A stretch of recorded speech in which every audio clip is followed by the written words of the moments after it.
Hello students, मैं विशाल गुप्ता आपका teacher. कैसे हो आप सब स्टूडेंट्स? इस वीडियो में मैं आपको बताने जा रहा हूं कि इकोनॉमिक्स की प्रोजेक्ट फाइल कैसे बनानी है क्लास 12 की। गाइस, इसमें जैसे कि आपको पता है कि बहुत सारे टॉपिक गिवन हुए हैं, बट मैंने जो पर्टिकुलरली इस वीडियो में टॉपिक लिया है इस प्रोजेक्ट फाइल के लिए वो है government budgets and it's component. ठीक है, तो ये उसका फ्रंट पेज बनेगा। तो स्टूडेंट्स, इससे पहले कि मैं ये टॉपिक आगे आपको शुरू कराऊँ, कंटिन्यू करूँ, एक बार आपको बता देना चाहता हूं कि जो भी टॉपिक आपको स्कूल में मिला है, चाहे गवर्नमेंट बजट ही मिला हो, एक बार फाइल को फाइनल करने से पहले अपने सब्जेक्ट टीचर को फाइल को दिखा लीजिए और उनके साथ डिस्कशन कर लीजिए। ठीक है जी, आप बिना सोचे समझे कुछ भी यूट्यूब से देख के उतार मत लेना। ये ना हो कि बाद में आपके टीचर उसको माने ना या चेंज करवाते रहें। ठीक है, यूट्यूब की वीडियो मैं भी बना रहा हूँ, ठीक है, वो बच्चों के लिए एक रेफरेंस है, शॉर्टकट है उनको एक चीज़ समझाने के लिए कि किस तरीके से आपको चलना है।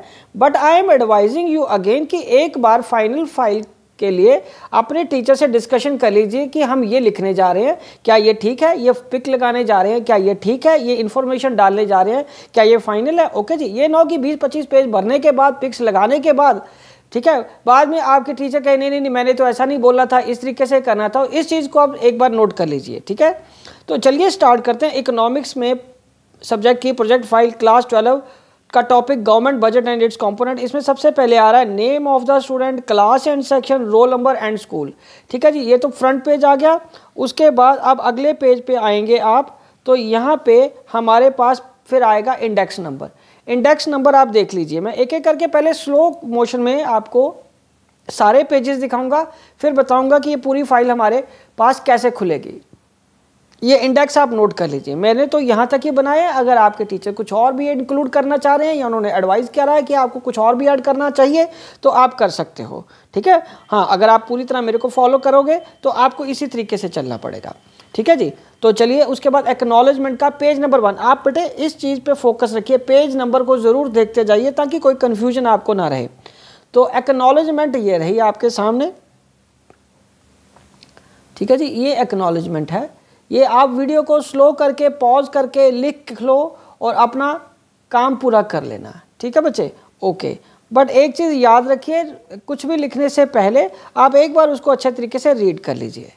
और उसके बाद पेज नंबर 2, पेज नंबर 2 में क्या आएगा बच्चे? पेज नंबर 2 में आ रहा आपका सर्टिफिकेट बाय स्कूल। सो ये सर्टिफिकेट आ गया स्कूल से। ठीक है जी, जो कई बार तो स्कूल आपको खुद इशू कर देंगे, ठीक है, एक पेपर पे, या फिर आपको ही बोलेंगे कि आप फाइल के अंदर इस तरीके से लिख के ले आओ और प्रिंसिपल मैम उस पर साइन कर देंगे, या जो भी हेडमास्टर या हेडमिस्ट्रेस हैं वो साइन कर देंगे इस पर स्टैंप लगा के स्कूल की। ओके बच्चे, चलो ये तो आ गया आपका front page, acknowledgement and certificate. अब हम बात करेंगे इसकी पेज नंबर 3 की, concept of government budget, page number 3, जिसमें हम इंट्रोडक्शन दे रहे हैं। तो ये पेज आपका किसका आ जाएगा बच्चे? ये पेज आ जाएगा आपका इंट्रोडक्शन का। ठीक है जी, ये सारा पेज इंट्रोडक्शन का है। मैंने बहुत सिंपल लैंग्वेज में लिखा है, choice of sentences and words बहुत सिंपल है ताकि किसी भी बच्चे को समझने में कोई दिक्कत ना आए। ठीक है जी, और उसके बाद पेज नंबर 4, इसमें फिर इस तरीके से जो एक आपको पता है ब्लैंक साइड होती है जो पेपर की, उसमें मैंने लिख लिया budget 2023-24 presented by Shrimati Nirmala Sitharaman, honourable finance minister, government of India. Budget is a summary of expected receipts and expected payments for the set period. ठीक है जी, तो आप जितना क्रिएटिव होके इसको वैक्स क्रेयॉन के साथ और अच्छे तरीके से सजा के बना सकते हो तो अप टू यू, अदरवाइज आप इस तरीके से भी बना सकते हो। ठीक है जी, क्रिएटिविटी के लिए आपको पता कोई लिमिट नहीं होती, जितना आप क्रिएटिव होना चाहो उतना हो सकते हो। तो गाइज आगे है page number 5, meaning and objectives of government budget. ठीक है, मीनिंग एंड ऑब्जेक्टिव, पहले ऊपर मीनिंग आ जाएगा, फिर आ जाएगा गवर्नमेंट बजट के ऑब्जेक्टिव्स। ये एक एक करके आप यहाँ से देख के लिख लीजिए। ठीक है जी, सिर्फ उतना ही लिखना होता है जितना समझ आ जाए। हाँ, एक बार आपने बुक से देख लीजिए, अगर टीचर ने बोला कि और ज़्यादा लिखने की ज़रूरत है तो वो भी आप इनको इंक्लूड कर लेना। और ये पेज नंबर 6 में फिर मैंने इस तरीके से बना दिया चार्ट, क्योंकि वो शीट इधर प्लेन वाली आएगी। पेज नंबर 6 में ये आ गया ऑब्जेक्टिव्स। ठीक है, ये जो हेडिंग्स लिखे थे आपके सिर्फ वही आ जाएंगे इसमें। ठीक है जी। आप और क्रिएटिव होके इसको बनाना चाहते हो तो वो भी आप कर सकते हो, ठीक है बच्चे। अब उसके बाद क्या है, पेज नंबर 6 के बाद पेज नंबर 7। पेज नंबर 7 में फिर आपके पास ये आ जाएगा, आगे कंटिन्यू करते हुए उसी को ही ऑब्जेक्टिव्स को, ठीक है बच्चे। चलो पेज नंबर 7 के बाद ये ऑब्जेक्टिव पेज नंबर 7 पे आ गए। अब एक बार दोबारा देख लीजिए अगर कोई कंफ्यूजन है तो। 5 पे थे ना, 6 पे वो बना हुआ है क्योंकि, और ये 7 पे ये आ जाएंगे। ओके बच्चे, अब उसके बाद हम क्या करेंगे, पेज नंबर 8 पे मैंने बनाया यहाँ पे एक वो चार्ट सा, ठीक है, structure of government budget at a glance, ठीक है। ये budget receipts and budget payments, budget receipts and budget payments, revenue receipts, capital receipts, revenue expenditure, capital expenditure, ठीक है। तो आप इसको ज़रा आराम से अच्छे तरीके से सोच समझ के बना लीजिए। अगर पहले आपको लगता है कि गड़बड़ हो सकती है तो आप पहले क्या करोगे, इसको पेंसिल से बना लीजिए हल्का हल्का, और उसके बाद इसको स्केच पेन से या बॉल पॉइंट पेन से या जेल पेन से किसी से भी आप उसको आगे और ऊपर लगा सके बना लीजिए, ठीक है बेटे। चलिए अब हम आगे बात करेंगे पेज नंबर 9। पेज नंबर 9 में हमारे पास क्या है, बजट रसीट्स। पेज नंबर 9 में क्या है, बजट रसीट्स। ये आ गया, यहाँ से हमारा शुरू हो जाएगा बजट रसीट्स, फिर आ जाएगा रेवेन्यू रसीट, रेवेन्यू रसीट के आगे वाले टॉपिक्स। ओके बच्चे, सिंपल सी चीज़ें हैं बेटा, कोई मुश्किल नहीं है। आप खुद बनाओगे तो आपको मज़ा आएगा, आपकी लर्निंग भी बढ़ेगी। ओके, और उसके बाद ये फिर पेज नंबर 11 पे इसी को कंटिन्यू करते हुए कैपिटल रसीट्स आ गई, ठीक है। और पेज नंबर 10 पे जो ये साइड खाली थे वो मैंने रसीट्स का इस तरीके से बना लिया। पेज नंबर 10 पे रसीट्स, रेवेन्यू रसीट्स, ठीक है, टैक्स रसीट्स, नॉन टैक्स रसीट्स, कैपिटल रसीट्स, ठीक है जी, ये इस तरीके से आ गया। और उसके बाद ये 11 नंबर पेज तो मैंने आपको बता ही दिया, ठीक है बच्चे। 11 नंबर पेज ये रहा। अब हम 12 नंबर पेज पे आएंगे। 12 नंबर पे आप एक्सपेंडिचर का इस तरीके से बना लीजिए। एक्सपेंडिचर, बजट एक्सपेंडिचर कैसे होता है, revenue expenditure, capital expenditure, plan and non plan, ठीक है। और उसके बाद पेज नंबर 13 पे फिर आपके पास क्या आ जाएगा, ये एक्सपेंडिचर आ जाएगा। पेज नंबर 13 पे क्या आ जाएगा बच्चे, एक्सपेंडिचर आ जाएगा। हाँ, आगे उसकी डिटेल्स आ गई, रेवेन्यू एक्सपेंडिचर, फिर नीचे कैपिटल एक्सपेंडिचर, ठीक है जी। और उसके बाद पेज नंबर 15 पे plan and non plan expenditure, ठीक है बच्चे। और इधर क्या आ जाएगा हमारा, ये फिर मैंने इस तरीके से इसको लिख लिया। पेज नंबर 14 पे जो ब्लैंक आएगा वो इस तरीके से लिख लिया, plan expenditure, plan and programs of government for development of economy, it may be revenue and capital in nature. Non plan expenditure आ गया, किस किस जगह पे खर्चा किया हमने, ठीक है। ये पेज नंबर 15 आ गया, ठीक है, 14 और 15 भी हो गया। अब ये पेज नंबर 16 देखिए, पेज नंबर 16 पे आ गया बजट डेफिसिट क्या होता है। जब आपके budget expenses are more than revenue और expenditure is more than revenue, इस तरीके से आप दिखा सकते हो।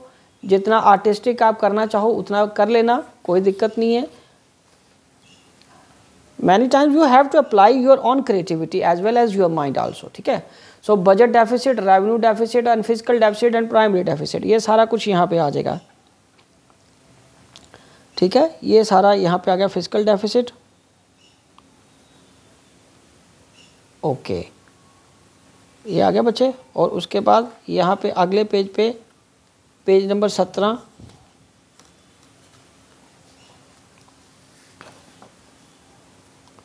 ये आ गया। 17 के बाद ये देखो 18 पे मैंने ये इस तरीके से बना लिया इसको। पेज नंबर 18 पे ये इस तरीके से आ गया, physical deficit, 3 ways of managing revenue deficit, ठीक है। ऐसे छोटे छोटे बाइट्स जो बुक में भी एक साइड पे लिखे होते हैं वो भी आप लिख सकते हो इस पे। पेज नंबर 19 पे क्या आ गया बेटे, उसी को 17 के आगे जो कॉन्टिन्यूड था हमारा, ठीक है बच्चे। 17 के बाद ये जो लास्ट में फिजिकल डेफिसिट था ना हमारा, फिजिकल डेफिसिट आगे मैंने कंटिन्यू किया आगे। उसके बाद ग्रॉस फिजिकल डेफिसिट, ठीक है जी। और नीचे क्या आ जाएगा, प्राइमरी डेफिसिट, ठीक है जी। और उसके बाद क्या आएगा बच्चे, पेज नंबर 20 पे फिर बैलेंस बजट ले लो, revenue is equal to expenditure. और अनबैलेंस बजट कौन सा होता है, सरप्लस बजट और डेफिसिट बजट। सरप्लस बजट जिसमें रेवेन्यू ग्रेटर है और डेफिसिट बजट जिसमें एक्सपेंडिचर ज़्यादा है, ठीक है जी। और उसके बाद 21 में बैलेंस्ड और अनबैलेंस्ड का आ जाएगा, हिसाब किताब सारा क्या क्या उसकी डेफिनेशंस हैं, ठीक है। ये बैलेंस्ड बजट आ गया और हाईलाइट्स ऑफ बजट ये आ गया आपका, ठीक है। हाईलाइट्स ऑफ बजट्स में आपने क्या करना है, यहाँ पे यूनियन बजट के जैसे मैंने फाइनेंस मिनिस्टर लिखा है, ministry, RBI, agriculture sector, industry sector, tertiary sector, ये सारा आप लिख लेना, ठीक है जी। और अगर आप इस तरीके से कोई पिक्स भी लगाना चाहो नेट से निकाल के तो वो भी कर लीजिए आप। हाईलाइट्स में आपको ये वाले हाईलाइट्स लिख लेना 2023-24 में,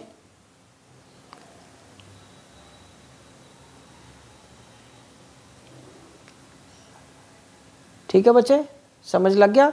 चलिए अब मैं आपको यहाँ तक सारा हो गया और उसके बाद अब हमने क्या आगे क्या करना है, आगे कंक्लूजन। कंक्लूजन के लिए ये पेज नंबर 24 आ जाएगा और ये क्या आ गया लास्ट में कंक्लूजन, लास्ट में कंक्लूजन आ गया, ठीक है जी। चलो अब मैं एक बार आपको ये पूरा सेट दिखा देता हूँ ताकि आपको पता चल जाए कि किस तरीके से हमने प्रेजेंट किया है इसको, ठीक है बच्चे। तो ये देखते जाइए अभी मेरे साथ, गिव मी फ्यू सेकेंड्स। हाँ मैं आपको बताता हूँ कि कैसे इसको प्रेजेंट करना है। ये देखिए ये आपकी आ गई फ्रंट शीट बच्चे, ठीक है। फ्रंट शीट के बाद जब आप फाइल को खोलोगे तो फाइल आपको इस तरीके से नज़र आएगी। इसमें क्या आ जाएगा, इंडेक्स नंबर, फिर क्या आएगा एक्नॉलेजमेंट, ठीक है जी। इंडेक्स नंबर एंड एक्नॉलेजमेंट, उसके बाद ये क्या आएगा, certificate bye school and concept of government budget, जिसमें इंट्रोडक्शन है। उसके बाद अब बजट ये आ गया और फिर क्या आएगा, meaning and objective of government budget आ जाएगा, ठीक है जी। और उसके बाद ऑब्जेक्टिव जैसे मैंने ऐसे बनाए हैं, फिर क्या आ जाएगा आगे, उसी को कॉन्टिन्यूड पोर्शन था। और उसके बाद अब ये structure of budget, budget sheets, ठीक है। ये उसको जो खाली पेज था, एक साइड ब्लैंक होती है, उस पर आप इस तरीके से चार्ट्स बना सकते हो, कैपिटल शीट्स, ठीक है जी। और उसके बाद ये एक्सपेंडिचर्स आ गया, फिर आगे एक्सपेंडिचर को हमने एक्सप्लेन किया हुआ है। और उसके बाद ये प्लान एक्सपेंडिचर और नॉन प्लान एक्सपेंडिचर।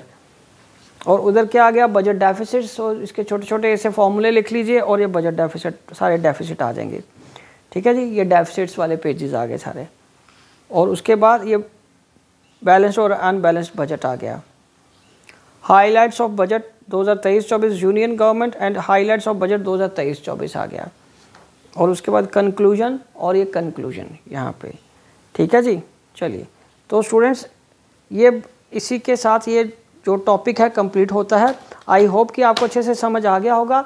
आप इसी तरीके से अपनी फाइल को बढ़िया से बढ़िया तरीके से प्रेजेंट करिए। उसके बावजूद भी अगर आपको कोई दिक्कत आती है तो आप मेरे को अपनी क्वेरी सेंड करिए, मैं आपको उसका सूटेबल रिप्लाई ज़रूर दूंगा।